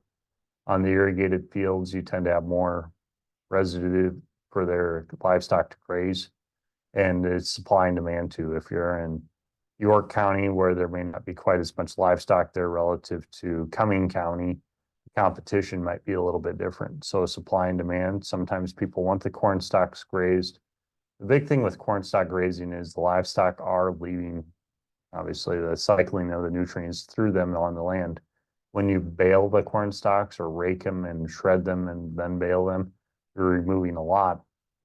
Grazing corn stalks is probably something more so in the middle in between those two practices. So to answer that, another question, do you have corn stalk grazing cash rent? In summary, either charged by the head per day or by the acre. It can be anything from $0 to $1 a head per day or 0 to the mid 20s or so. Supply and demand would be the biggest guiding principle. Okay, so if you are a landowner and you don't have anybody to take over the farm, there is a solution for you. Nebraska Land Link was started in 2021. The goal is to match farmers who may not have an heir that wants to come back to a farm to somebody who wants to go to the farm but don't have access to the established farm and ranch to take over. So you fill out an application. We try to match different people. There's a phone interview. If you want more information can be found online. The application's on this website. We're trying to make more matches and maybe get those people who, are very passionate, but they don't have a family member that they can take over. And so this is a good way for them to start into farming. Some comments on farm and ranch succession. So a lot of people, according to Iowa farmers, this survey was done in Iowa, they never really plan on retiring. Only about a little over 20% actually ever plan on retiring. Most are gonna semi-retire. So maybe that looks like they're not gonna do as much physical labor, but they're definitely gonna be involved in management decisions. And just under 20% plan on never retiring, never going to give up any control. So with this, we see some different things. The boomer generation, they are just inheriting the land, it seems like, and they are just gaining control of the land from their parents. So they don't want to give up control. They're probably going to do that semi-retire, and they're probably the ones in this graph, which I wish we had a chart that showed just this, of how many people are going to retire from their off-farm jobs to go full-time farming. And I feel like there is a lot of those situations happening. But we have found that about 50% of operations do not have succession plans, or they are extremely out of date. This is because, like I said, farmers don't like to retire. They don't want to give up control. There's just a lot of thinking that has to do to it. But also, newer equipment makes it a lot easier to keep farming longer. So one thing we just have to remember is nobody avoids the pine box. And what's going to happen to possessions when you're gone? And what kind of legacy do you want to leave for your children or heirs? Does that look like does it look like cash? Does it look like land? Do you want the business to keep on growing? That's all things that you need to consider. So more often than not, planning tends to be deferred until something major happens in life, which forces the family to address the matter.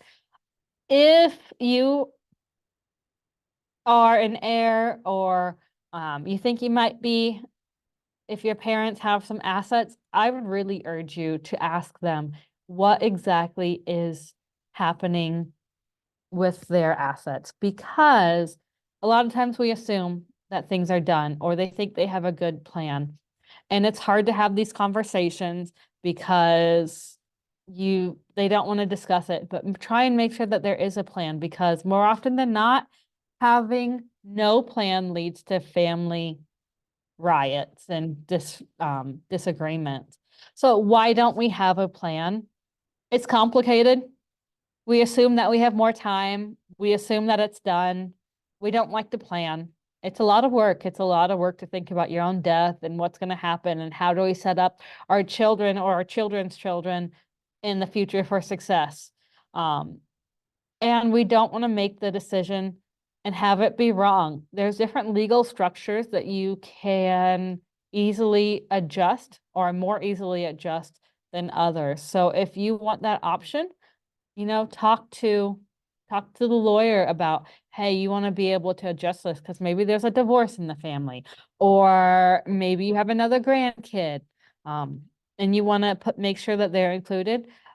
When you have a plan, say that these are your goals, and then they will work with you. So if you are near the end, or if you really have a business, there's different types of plannings that you guys need to consider. The first one is highlighted in the orange, and it's the end of life or plans or documents. And we have this started because power of attorney, power for health and personal health care directives, it might be something that even you look at for maybe you have college kids going off, because if they are over 18 and they get into a bad accident and they are incapacitated and they can't make their own decisions, you might cover their insurance, but you can't legally make any decisions for them unless you have these documents. So even if it's not end of career planning, these are something that we really urge people to consider. Then how are you going to transition your business? It needs to be one thought, as separate from your actual properties, or any of your other assets, because yes, your business is tied in with your assets, but the business planning and the estate planning probably needs to be separate, but all three need to work together as one cohesive succession plan. So why don't we have succession plans? Well, we have the circle of inaction. So we start off at the first step. Well, we should have a plan. And then we go to, let's go talk to a lawyer. Let's go to a meeting, get things rolling. And then we have the overwhelmed. This is complicated. I have a headache. I'm going to wait for another day, a rainy day. Well, then that rainy day passes and you just keep on pushing it off. There's no action. And then you start back at one. We need to really adjust the plan. And so I'll admit I'm stuck on two right now after having another kid. And it's an effort to go to break out of this circle, but have those conversations and break out of this circle of inaction and make sure that you set your heirs up for success.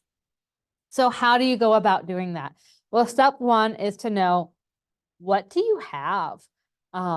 You start listing out everything that you own, and it's a lot. And so if you're a farm and you are just completely overwhelmed with this, maybe you call the bank and ask, hey, do you have my last balance statement that has all of my tractors and everything I own on it? And that might be a good way to start, and then you can adjust it from there. Step two is, after you have everything, get the family together. Who wants what? Who's in, who's out? Does everybody want to own that land? Or maybe there's a kid, like I said earlier, who they are farming 2 hours away, and maybe they want to sell a piece of the land that they're going to inherit, do a 1031 transfer. And if that's their goal, make sure that the way that they are inheriting doesn't limit it to only benefit one child. That was just something that recently came up, and I was asked about, well, the person just really wanted the land to never be sold out of the family.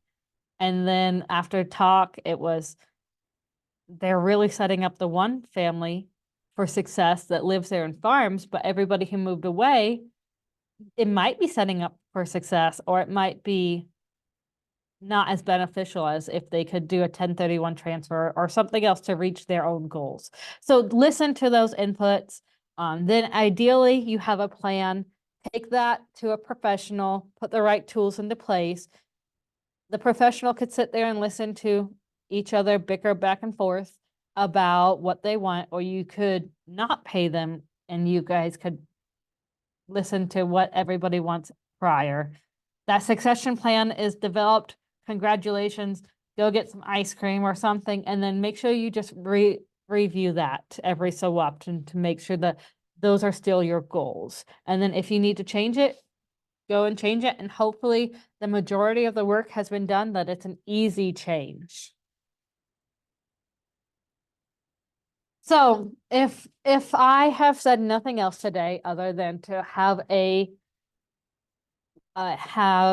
lease in writing and to have a succession plan, that's my goal. So having no plan leads to chaos. It causes greed. Greed rips apart families. And we have a video.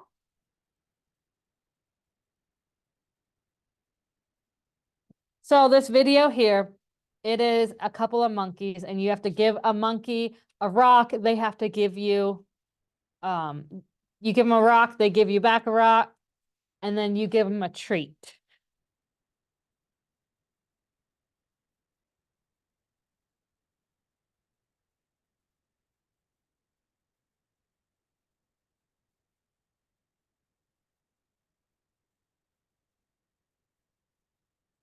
Okay, sorry.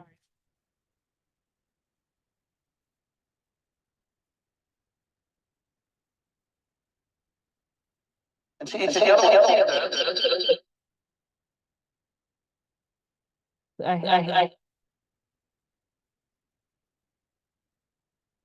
how it works, but the computer is what has the audio. Oh, but okay, so we'll just explain how this works instead. So the scientist gives the first monkey he gives them a cucumber when he gets a rock instead. And he's happy until he sees that the other monkey is getting a grape. And even though they're each getting something, the one that is getting a cucumber versus a grape is not happy. And even though it might be equal, is it fair? Or even though they're equally getting something, one is not happy about it. So it's kind of just a relation of how maybe inheritance works. Yes, they might be, if you give them all the same thing, they might be happy about it, or they might have wanted just something else. Anything else to say about the video? Okay. I wondered how that video was going to work. Yeah, so we'll just have a few slides here. We'll finish these slides together. Each business quarter, Anastasia and myself, we do what is called Land Management Quarterly. It's about a 40 to 45-minute webinar. This one coming up in May will have some similar information on what we covered in this webinar, but nonetheless, it's kind of a snapshot each business quarter of the year on different concerns and matters you might be interested in watching related to land management in Nebraska. So be sure to join. Each webinar is announced on the CAP website, so keep an eye out for that. Next slide. And to help us out, if you like the land values, cash rental rate information, it's always been free to the public, delivered at no cost. The printing and mailing has gotten exceptionally expensive here, especially the postage to get all the surveys out every year. The University of Nebraska Foundation has a small fund set up. It's called the Nebraska Ag Land Studies Fund. And if you would like to make a donation of any monetary amount, you can go check the website out. It's go.unl.edu/landfund, or you can give the University of Nebraska Foundation a call if you'd like as well. The next slide. We want to be sure to thank ZAG Land with Sam Zock. Sam does an excellent job with helping sponsor us out today, as do any of our sponsors. So we greatly appreciate his help, and he travels the greater eastern half of Nebraska, he's told me when he signed up to sponsor. So please reach out to Sam if you have any questions or need any help with anything. And yeah, if you'd like to ask Anastasia or myself any questions, we are going to be doing a mailing here. It might be Tuesday of next week, but we will send out all the handouts to everyone that joined us today. Be sure to make out the end of meeting evaluation and throw it back in the mail. Let us know anything good, bad, anything in between. It helps us out a lot. And the recording will be posted online as well too. Give us a day or two and we'll get it up there. It's not up there by the end of this week. It'll be by next week at some point. Anything to add? Nope. Just if you have any topics that you would like us to cover, fill those out in the surveys as well, and we will try to address those topics in the future. All right. Very good. Thanks for joining us today and have a great weekend. We'll stay on for a little bit to see if your questions pop up. We'll give you some time to type. I haven't seen any questions. It looks like we answered about 14 of them. So let's see here if we can. See, we have a hand somewhere, or maybe that's applause. It's applause. Okay. All right. Well, I'm not seeing any questions here. You're always welcome to email us. Oh, we got one. So the question is, how should we decide what type of entity to put our land in? I think it depends on what your goals are. If your goal is only to have it passed to your kids and then they can decide to that, you want to avoid probate, maybe a life estate is your option. If you want to be a little bit more restrictive, maybe a trust is in your best option, and that also avoids probate. It just kind of depends on, yeah, what your goals are. I tell people, don't worry if it should be in an LLC or a trust or life estates or whatever. What is your biggest concern? Those people tend to be looking at LLCs and trusts like, we need to put our land in that. Well, why? Attorneys, those are just simply a tool an attorney uses for you to help navigate your estate or trust or whatever the case is. We use these tools to help satisfy our goal or our outlook on what we're most concerned about. You got 4 kids and they're all married, but you know the marriages aren't the greatest and you're concerned about divorce. So you want to cut the one son-in-law or daughter-in-law out of the inheritance. That's fine. Your goal is to protect the asset. There are different tools, trust, irrevocable, revocable, different tools you use to protect that land against long-term care expenses if you end up in the nursing home or whatever. The key to that, avoiding nursing home, is it has to be done 5 years in advance. Yeah. And whatever you decide to set up, revisit your trust or estate every year, get a brief review. Laws change over time. Make sure you have it up to date. So, all right. With that being the only question, I think we'll go ahead and close everything down for today. Have a great weekend, everyone. Have a great weekend. And I think we are addressing some succession planning. We got some grants in the next year or so. So be watching cap.unl.edu or our emails, and we'll address some of those questions more thoroughly then. Okay, have a good one.